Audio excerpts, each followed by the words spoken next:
অনুষ্ঠানটি হল হজৰত হাফিজ ৰহমান আলী শাহ সফিৰ উৰুস মুবাৰক। এয়া হল 45তম উৰুস মুবাৰক। যিজনা সুফি গুৰু তেওঁ সুফিত্ব লাভ কৰিছিল। তেওঁ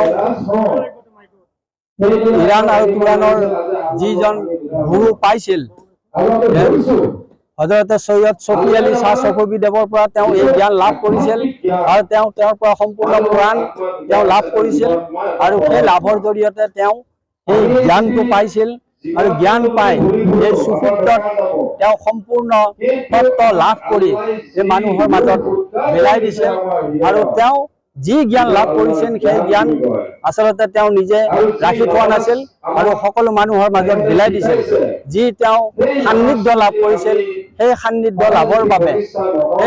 লাভৰ বাবে তেওঁ আনকো সেই সুযোগ দিছিল আৰু ইয়াতে আমি কওঁ যে ইছলাম তৰফৰ পৰা যে বেহেস্ত বাকী হ'বৰ কাৰণে সকলোকে তেওঁ এই সুফিবাদৰ যি এটা তত্ত্ব এই তত্ত্ববোধৰ কথাখিনি তেওঁৰ ওচৰত সকলোৰে ওচৰত বিলাই দিছিল। হজৰত ৰহমান আলী শাহ সফিদেৱৰ দ্বাৰা ৰচিত এখন মানৱ জ্যোতি এখন আধ্যাত্মিক কিতাপ।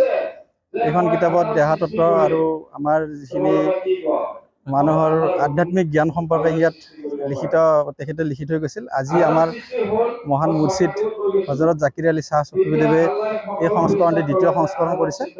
গতিকে এই কিতাপখন আমি ইতিমধ্যে ইয়াত উপস্থিত থকা সকলো মানুহক বিলাই দিছোঁ। এই 45তম হজরত রহমান আলী শাহ সফি সাহেবৰ দৰগাহ শ্বৰীফত উৰুজ মুবাৰকৰ আয়োজন কৰা হৈছে। এই উৰুজ মুবাৰকত তেখেতৰ গুণানুকীৰ্তন, তেখেতৰ প্ৰতি শ্ৰদ্ধা জনোৱাৰ উদ্দেশ্যে এই উৰুজ মুবাৰক পালন কৰা হয় আৰু এইটো প্ৰতি বছৰে পালন কৰা হয়। 27 জেলকট, আৰবিক 27 জেলকট, ইংৰাজী 27-28 জেলকটত এই উৰুজ মুবাৰক উদযাপন কৰা হয়। আজিও তেনেকৈ উদযাপন কৰা হৈছে। অসমৰ বিভিন্ন স্থানৰ পৰা বিভিন্ন ভক্তপ্ৰেমী বা তেখেতৰ অনুগামী সকল আহি ইয়াতে সমবেত হৈছে আৰু আমাৰ বৰ্তমানলৈকে বিভিন্ন ধৰণৰ কাৰ্যসূচী সম্পন্ন হৈছে আৰু আমাৰ মাজাৰৰ নিৰ্মাণ কাৰ্যও চলি আছে। নিৰ্মাণ কাৰ্য সম্পূৰ্ণ হ'লে আৰু আমি ডাঙৰকৈ উৰুজ মুবাৰক আয়োজন কৰাৰ বাবে আমি আশা কৰি আহিছোঁ।